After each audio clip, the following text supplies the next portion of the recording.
नाज़रीन आदाब, तेलंगाना एक्सप्रेस में आप सभी का इस्तकबाल है। मैं हूं आफरीन। आइए नजर डालते हैं हेडलाइंस पर। गुज़िश्ता 3 दिनों से रियासत भर में मुसलसल बारिश का वज़ीर आला ने लिया जायजा। सूरत हाल पर गहरी नजर रखने अहदेदारों को केसीआर की हिदायत।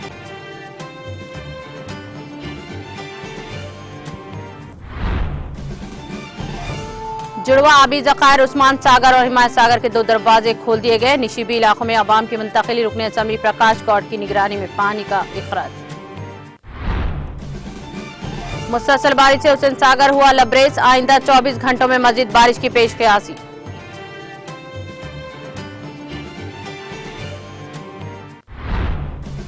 तेलंगाना में तमाम शोबों को यकसा तौर पर दी जा रही है तरक्की। हैदराबाद की तरक्की के लिए काम करने वाले तमाम लोगों का वजीर केटीआर ने अदा किया शुक्रिया।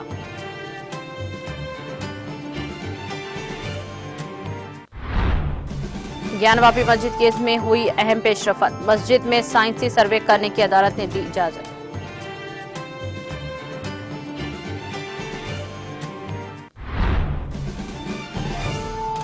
दिल्ली ऑर्डिनेंस पर राज्यसभा में और मणिपुर मसले को लेकर लोकसभा में हुआ हंगामा। दोनों ऐवानों की कार्रवाई दिन भर के लिए मुलतवी।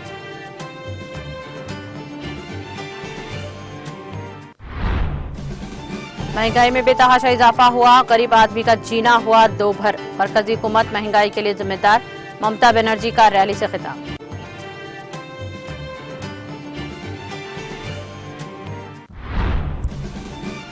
मुंबई में तूफानी बारिश ने आम जिंदगी मफलूज कर दी। जुनूबी मुंबई में मुजाफाती इलाकों में सैलाब जैसी सूरत हाल। हुकूमत ने जारी की एडवाइजरी।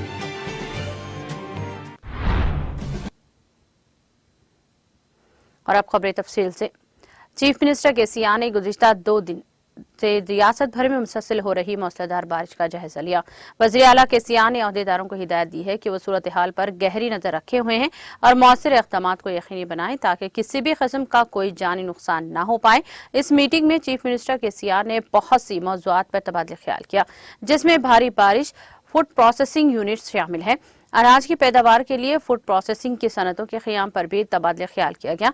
रुकने पार्लिमान Damodar Rao, MLC P Rajeshwar Reddy, principal secretary Shanti Kumari के साथ कई अहदेदारों ने डॉक्टर बी आर अम्बेडकर के सेक्रेटेरिएट में मुनक़दा मीटिंग में शिरकत की।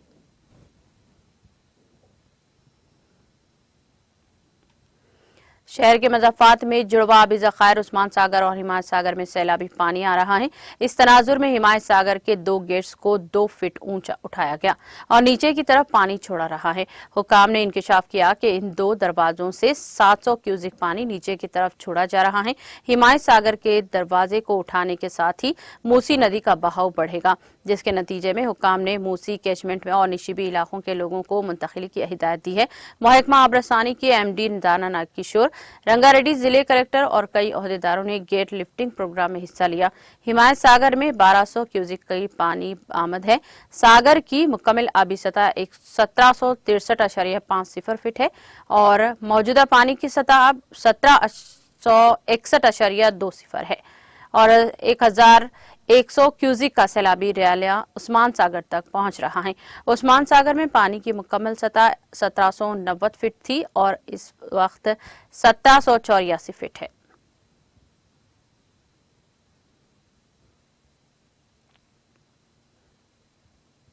उस्मान सागर और हिमायत सागर के दरवाजे उठाए जाने के मौके पर राजेंद्र नगर डीसीपी जगदेश्वर रेड्डी ने गंडीपेट हिमायत सागर डैम का मुआयना किया और वाटर वर्क्स के अहदेदारों का कहना है कि हिमायत सागर देर रात को अपनी पूरी आबी सतह पर पहुंच जाएगी। हमने अंदरूनी इलाकों को पहले ही अलर्ट कर दिया है। हमारी टीमें सैलाबजदा इलाकों में हैं। किसी भी परेशानी से बचने के लिए हमने तमाम एहतियाती तदाबीर अख्तियार किए हुए हैं। बंद केजमेंट एरियाज के लोगों को महफूज मकामात पर मुंतकिल किया गया और इसी दौरान एमएलए प्रकाश गौड़ ने भारी सैलाबी पानी की वजह से जुड़वा आबी ज़खायर में से एक हिमायत सागर के 2 दरवाजे खोल दिए।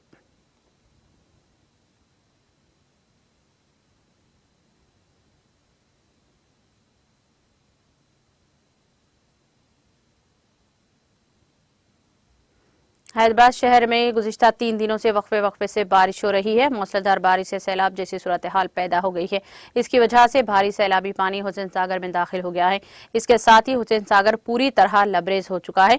हुसैन सागर का पानी सतह मुकम्मल तालाब की सतह को उबर कर चुकी है। मुकम्मल तालाब की सतह की गुंजाइश 513 मीटर है और फिलहाल ये 514 मीटर को उबर कर चुकी है। ये पानी को नीचे तक छोड़ा जा रहा है। निशिबी इलाकों के लोगों को मुंतकिल की हिदायत दी गई है। महकमा मौसमियात ने यह इंतबाह भी दिया है कि अगले 24 घंटों में जीएचएमसी इलाकों में शदीद बारिश का इम्कान है। शदीद बारिश की पेशगोई के पेश नजर हुक्काम ने मशवरा दिया कि लोग हंगामी हालात के अलावा बाहर ना निकले। जीएचएमसी ने सैलाब और दरख्तों की कटाई जैसे मसाइल की शिकायत के लिए हेल्पलाइन नंबर कायम किए हैं। जीएचएमसी हेल्पलाइन नंबर ये है 9000113667 04021111111 पर राब्ता पैदा किया जा सकता है।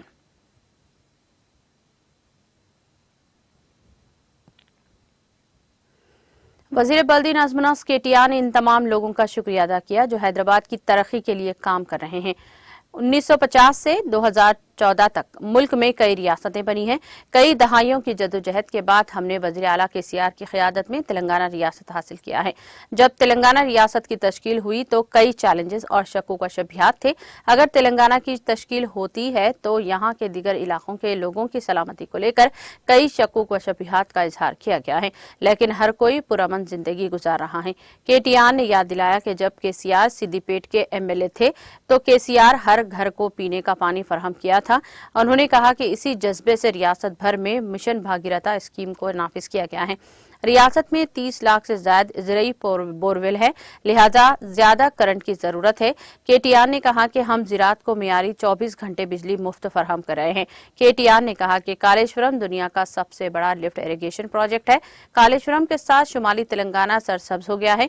तेलंगाना धान की पैदावार में मुल्क में सरफहरिस्त है। केटीआर ने कहा कि दीगर रियासतें और मरकज मिशन भागीरथा जैसा था जिसे स्कीमों की नकल की जा रही है। केटीआर ने कहा कि मरकज ने पार्टीशन एक्ट में किए गए किसी भी वादे को पूरा नहीं किया है। हमने कई तरीकों से मरकज में बीजेपी हुकूमत की हिमायत की है। मोदी हुकूमत ने नीति आयोग की नुमाइंदगी के बावजूद तेलंगाना को नया पैसा नहीं दिया है। आईटी के शोबे की तरक्की से नौजवानों की जहनीत में तब्दीली आई है। आईटी मुलाजिमीन 30 साल से कम उम्र के घर खरीद रहे हैं। तेलंगाना की आईटी बरामदात 2.41 लाख करोड़ तक पहुंच गई हैं। उन्होंने कहा कि आईटी मुलाजमीन 9 लाख लोगों तक पहुंच चुका है और हैदराबाद ने 2 साल से आईटी सेक्टर में मुलाजिमतें पैदा करने में बेंगलुरु के को भी पीछे छोड़ दिया है।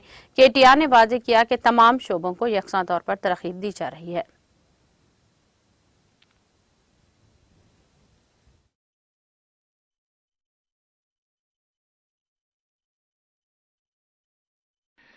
Richa, I seriously wonder now, because you asked me in the last 5 minutes at least 10 questions. I wonder how many questions you used to ask Abhay every day. Uh, must have been quite a few. And also when you said, he's a batch of 86, you kept saying team of 86, batch of 86. I remember, that movie, 83, right, the World Cup. So this is sort of, giving me a bit of sort of a reminder that there are batches in IAS officers, they flock together, they do well. So compliments to all of you, sir. Mr. Tiwari, Mr. Narsingh Rao, to everybody else, Samshu Ragaru and Satish Chandraji, to Mr. Tripathi and everybody else who's part of the batch.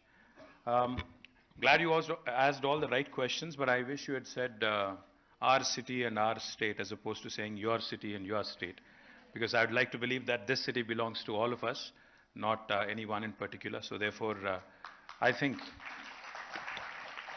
once you've made this your home, because what is a migrant? Who is a migrant, for that matter? I mean, my father has migrated from Siddipet to Hyderabad. Mr. Tripathi has migrated probably from the northern part of India, from Uttar Pradesh, or I'm guessing Ujjain, Madhya Pradesh, Ranchi, so northern part of India. So the thing is, end of the day, if you look at the Hakiki Hyderabadis, the original Hyderabadis, the true blood, the true blue Hyderabadis who were born, raised here, versus anybody who's moved here, I think majority of them, in fact, would be from outside of this city. Somebody could be from 50 kilometers away, somebody could be from 1,000 kilometers away, but essentially it's a city full of migrants. And if you look at any developed world, any part of the developed world, be it the US, be it Europe, be it any part. I think, in fact, just this afternoon, I was browsing, on my phone, on YouTube, an ad popped up inviting people to come work in Germany.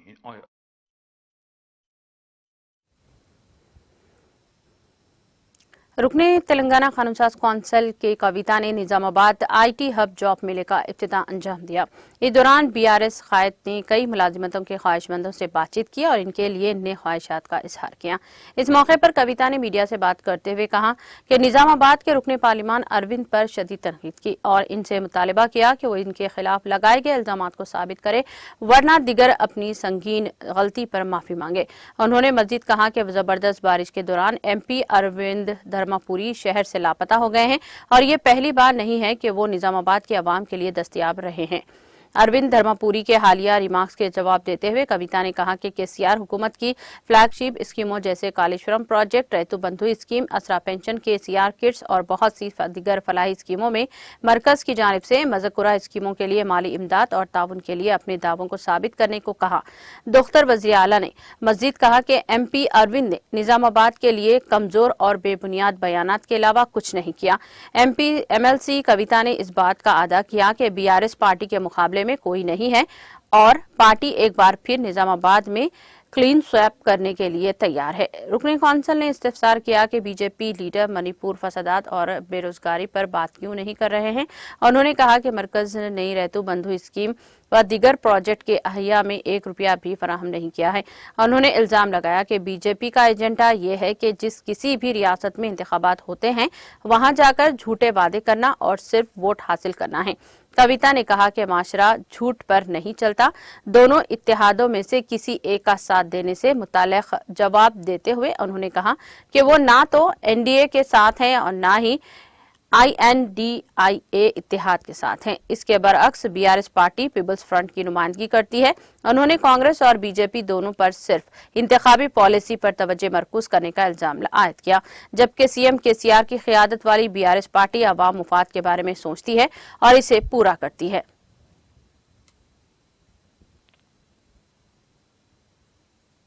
Malkajgiri के मौला Ali green hills colony में सड़क पर जा रही एक car पर एक बड़ा दरख्त गिर गया, जिससे मुसाफिर को मामूली चोटें आई हैं।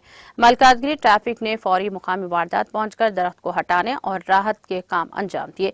DRF GHMC अमले ने मौके पर पहुंचकर कार्रवाई अंजाम दी। इस मौके पर मलकाजगिरी ट्रैफिक CI सेवा कुमार ने लोगों से अपील की है कि वो चौकस रहें और जब तक जरूरी ना हो घरों से बाहर ना निकलें।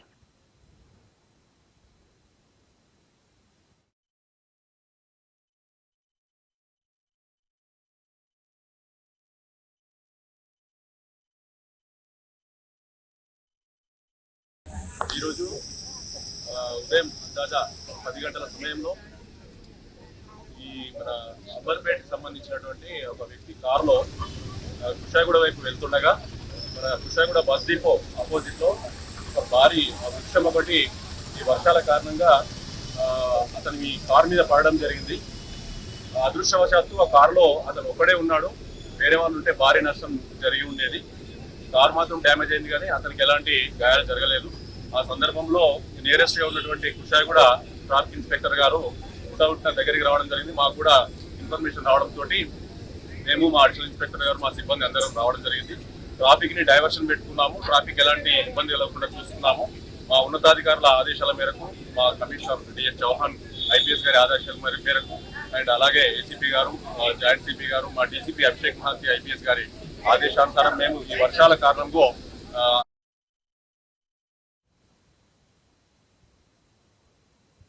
साबिक रुकने पार्लियामेंट करीमनगर नायब सदर रियासती मनसूबा बंदी कमीशन B विनोद कुमार की 61वीं जन्मदिन के मौके पर भारत राष्ट्रीय समिति से वाबस्ता अक़लियती कायदीन के एक वफद ने जनाब सैयद नईमुद्दीन की क़ियादत में विनोद कुमार से मुलाकात करते हुए शालपोशी की और मुबारकबाद दी और कहा कि रियासत तेलंगाना को सुनहरे बंगलुरु तेलंगाना बनाने में मिस्टर B विनोद कुमार का नुमाया किरदार है। सैयद मौलाना हुसैन, मोहम्मद अब्दुल कदीर, मोहम्मद अब्दुल माजिद और दूसरे कायदीन भी सैयद नईमुद्दीन के हमरा शरीक थे।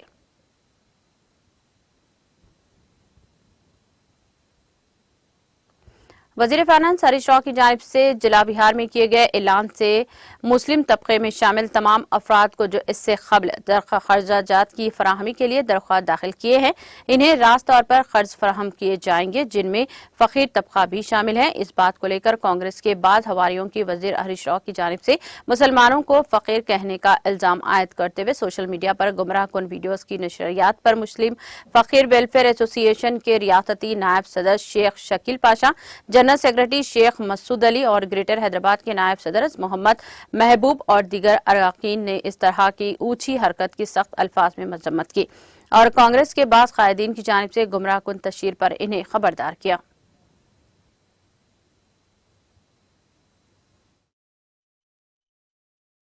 अस्सलाम वालेकुम व रहमतुल्लाहि व बरकातुहू।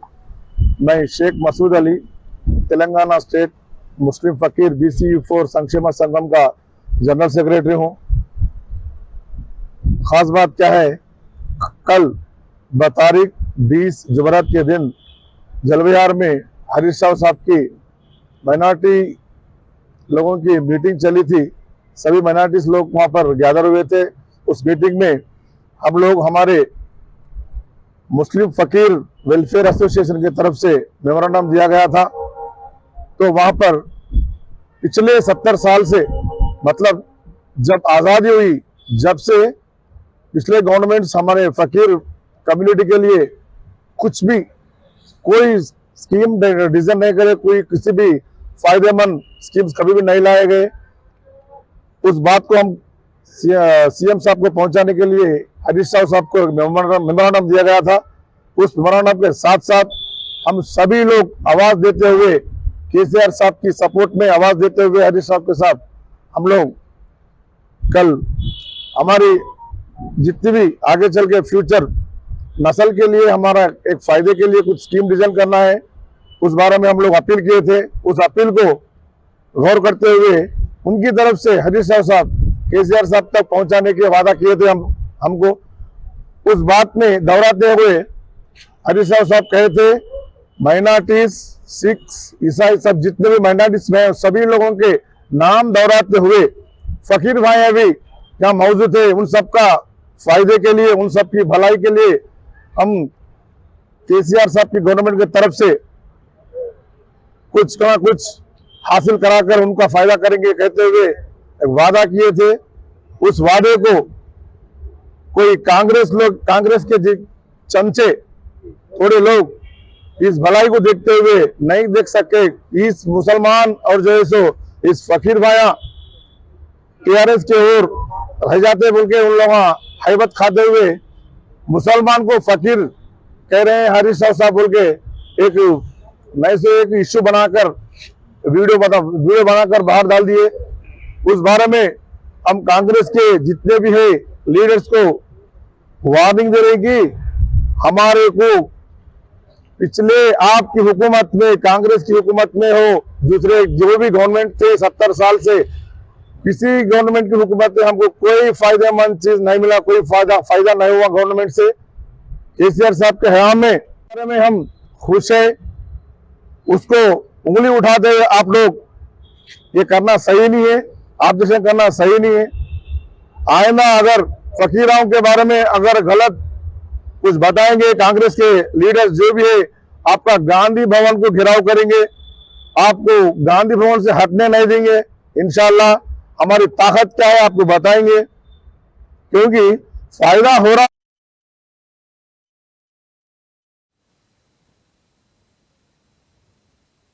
रुकने असेंबली कारवान कौसर मुहिउद्दीन ने GHMC के चीफ इंजीनियर जियाउद्दीन और GHMC के अहदेदारों को टीमों के साथ government school, Hakimpet box drain, Toli Chowki box drain, Shah तीम तालाब, गोलकुंडा रेशमबाग, रेती गली, हेरा खाना, ऑफिसर कॉलोनी, अहमद कॉलोनी, हुदा पार्क, लंगर हाउस का दौरा किया और कारवान हल्के के तमाम बारिश से मुतासर इलाकों के GHMC के अहदेदारों को हिदायत दी है और मानसून टीमों को मलबे और पानी भरे मकामात की सफाई के इक़दाम की हिदायत दी। इस मौके पर कॉरपोरेटर मोहम्मद नसीरुद्दीन, वजाजुमा, हारून फरहान, बदरुद्दीन और एरिया प्राइमरी यूनिट के सदर सरगर्म कारकुनान मौजूद थे।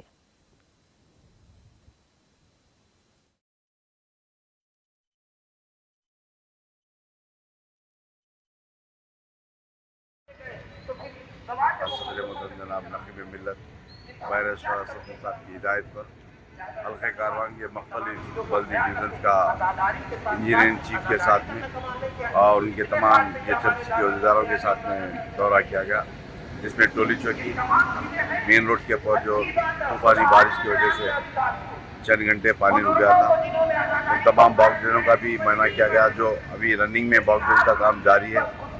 और साथ ही साथ निज़ाम कॉलोनी और हकीम पेट गवर्नमेंट स्कूल इलाका जो लोटस पॉन्ड का पानी आता है वो बॉक्स का भी काम कर रहा है और कुछ बैलेंस काम बाकी है, उसका भी दौरा कराया गया। और टोली चौकी 7 उमस के ऊपर भी बॉक्स जो SNDP डिपार्टमेंट काम कर रहा है उसका भी दौरा कराया गया। और शायद नदीम कॉलोनी का भी तफसीली मायना किया गया। नदीम कॉलोनी के अंदर जो निचले जो लो लेवल एरिया है, जो मैं समझता हूँ 50-60 मकानात को जो अफेक्ट हुआ जो पानी ठहरने की वजह से, और उसका भी दौरा किया गया। शातम तालाब के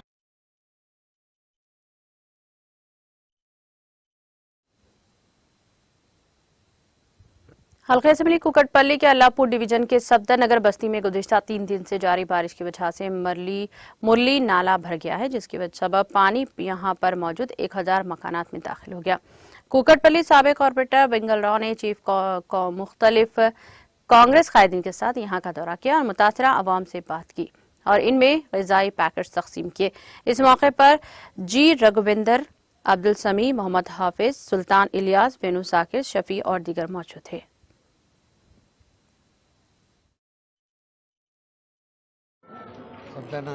సబ్దర్ నగర్ ఈ కొద్దిపాటి 2 రోజుల వర్షానికి సబ్దర్ నగర్ బస్తీ మొత్తం దాదాపు 500-600 ఇళ్లలో నీళ్ళు వచ్చినాయి. అలా కిచెనే కానీ బెడ్రూమ్లే కానీ వాళ్ళ తాగుతానికి వాటర్ లేకుండా మరి ఇంత బర్నింగ్ ఇష్యూ ఇక్కడ జరిగింది. మరి ఇక్కడ 2 రోజుల వాళ్ళకి నిద్రలు లేవు నిన్నర్సంది. మరి ఇప్పటి వరకు మేము తెలిసి స్థానిక మా డివిజన్ ప్రెసిడెంట్ మా రఘుభాయ్ ఇక్కడ రావడం జరిగింది, మా కాంగ్రెస్ పార్టీ కార్యకర్తలము. ఈ ఇంత పెద్ద బస్తీల్లో ఇంత పెద్ద ఇష్యూ జరిగినప్పుడు మరి స్థానిక కార్పొరేటరా ఎమ్మెల్యేనా వీళ్ళు ఎవరు అధికారులు ఎవరు ఇక్కడ లేకపోవడం శోచనీయం. నేను ముఖ్యంగా మున్సిపల్ మినిస్టర్ని కోరేది ఒకటే, తక్షణం మీరు ఇక్కడ విజిట్ చేయండి. ఇక్కడ ఎందుకు ఈ విపత్తు జరిగింది, ఏం జరిగింది అనేది మాకు బస్తీ పెద్దలు ఇక్కడ లోకల్ చెప్పేదాన్ని.